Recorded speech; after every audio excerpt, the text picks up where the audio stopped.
It's Thursday, March the 11th, and I'm John Kicklighter, currency strategist for DailyFX.com, here to give you the FX market wrap-up and an outlook for the final 24 hours of this trading week.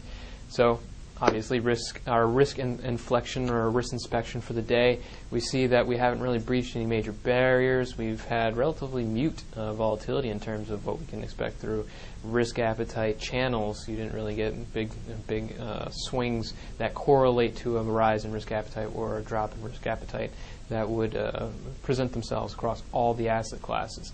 But you did have a little bit of volatility, and we're still waiting for that big catalyst, whether that's going to be technically derived from the speculative side or fundamentally derived from data or an event. Remains to be seen. It can be anything. Got to keep your eyes open, got to keep on top of it. Cannot let, we can't just fall back into a comfortable state where we think that everything is fine and everything will be range bound. It will not be. It will eventually break out, and it'll probably break out relatively soon. But nonetheless, today's event risk was encouraging a little bit of price action from individual currencies.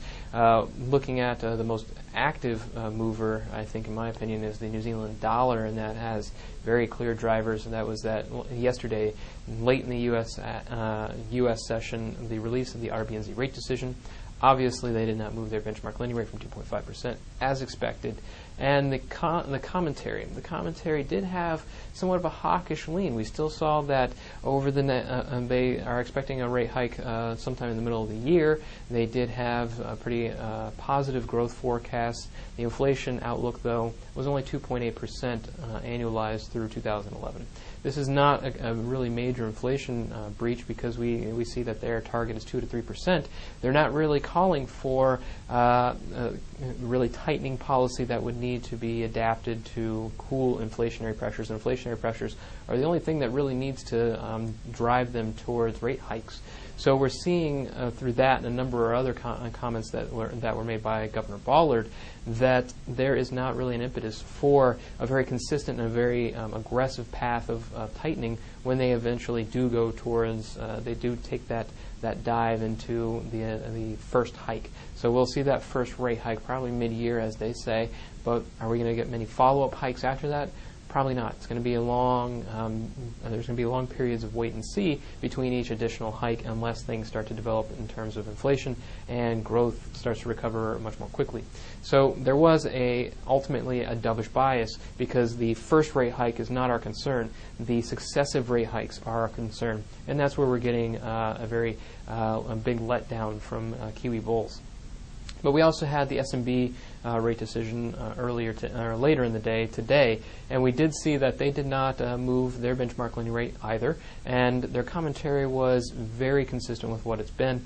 They said that they wouldn't keep their loose monetary policy forever, which is something that's been adopted over the past two meetings, but they've also kept their commentary about fighting the appreciation in the franc to a relative minimum. This is kind of concerning because previously they've been very aggressive with it, they've been very bombastic about it, and obviously it had its impact on price action, but after each successive suggestion that they were going to try to push the Swiss franc down, we've seen that it's had less and less and less impact on price action. So they know that they're not able to really manipulate the currency too much anymore, and they're probably reining back in on the rhetoric.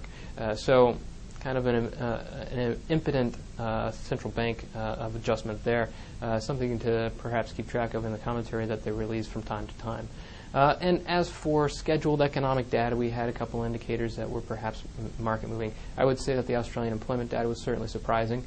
We were expecting a significant increase of about 15,000 jobs for the Australian economy. What we saw instead was about 400. So a disappointing reading. And we also had the consumer inflation expectation figures, which were holding at 3.2%, not necessarily the very high number that we would really like to see to encourage further rate hikes, aggressive rate hikes. So on net, this was not a very positive figure for another rate hike at the next meeting from the RBA.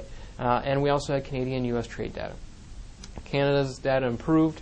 There is a surplus, a mild surplus, albeit, and they really need a stronger surplus if they want to keep their aggressive pace of growth, especially relative to the United States. And the U.S. trade figures improved from a year low. That's still securely in a deficit, but nonetheless, we did see that both exports and imports declined. And this is really a reflection of tempered consumer spending in the United States, not necessarily an improved trade figure. So really we take away from this that it's not very encouraging to the health of the U.S. economy, though it does improve our trade, our balances, our deficits a little bit more. And looking over the next 24 hours, final 24 hours of trading this week, not expecting a major breakout, but if we do get one, I'll be right there because I'm waiting for this for a very long time. It's eventually going to come, but obviously I don't think we have the necessary scheduled event risk to get it going tomorrow. If anything comes out of left field, it comes, but we'll be watching it. As for the scheduled data, we do have a couple indicators from, I would say, watch specifically the New Zealand dollar, Canadian dollar, and the U.S. dollar. The Canadian dollar, just this evening, for today's evening, early Asian session, Friday's early Asian session, we had the release of New Zealand retail sales and home sales figures. Good growth gauges, both of those leading indicators. I would say watch those, and if they align themselves with the direction that the Kiwi's been moving recently, as in selling off, then you're certainly going to get some good momentum push. So that has some real opportunity behind it. Now, the Canadian figures we're looking at are very big, the employment numbers. Now, we have no kind of cross-contamination with U.S. non-farm payrolls, which oftentimes will kind of kill out the Canadian data reaction. So we do have the opportunity to really see this Canadian data impact price action for the currency itself.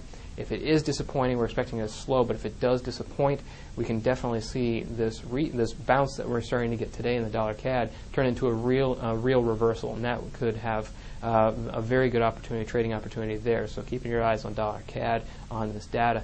We also have the release of a couple of U.S. indicators that are very important. University of Michigan Consumer Confidence, the preliminary reading from March, and we also have the retail sales report. Both of these are consumer-based indicators. Consumer accounts for approximately 4/5 of the economy, so obviously you can see the implications there, and you can definitely expect some kind of volatility if we get some surprise quotient from the data. But overall, my trades, still long dollar-yen, fundamentals, as always.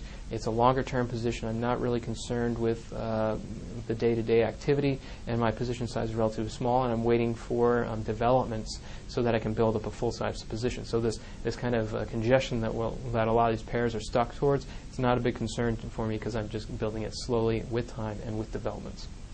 A new position I took just last night, though, is a short euro-pound position, and if you look at it over the past 6 or 8 months, you can see a very clear wedge development, and we're at the top of that wedge. It's still undefined yet, but it's starting to play out very nicely. Fundamentally, I think that the pound has dropped very, very quickly over the past 3 or so weeks, and the fundamental position, while in the UK is not very good, it certainly is not any better in the Eurozone, and I think that people are really underestimating the problems that the Eurozone could have going forward.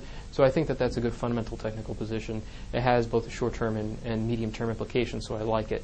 Other pairs that I'm watching, obviously, keeping my eyes on Euro-Dollar and Dollar-Swiss very closely because those will break, and when they do, the potential for follow-through on that breakout is very high. I'm also looking at Dollar-CAD because we're starting to see a reversal today. I didn't get in this morning. I might, though. We'll see how it develops, especially with tomorrow's event risk.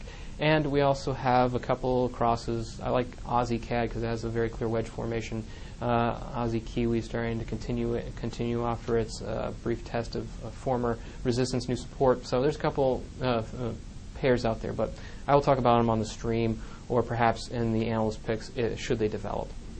But if you would want to read more about my and my colleagues' analyst picks, or you want to learn more about the fundamental and technical analysis of the currency markets, you can come visit us at www.dailyfx.com.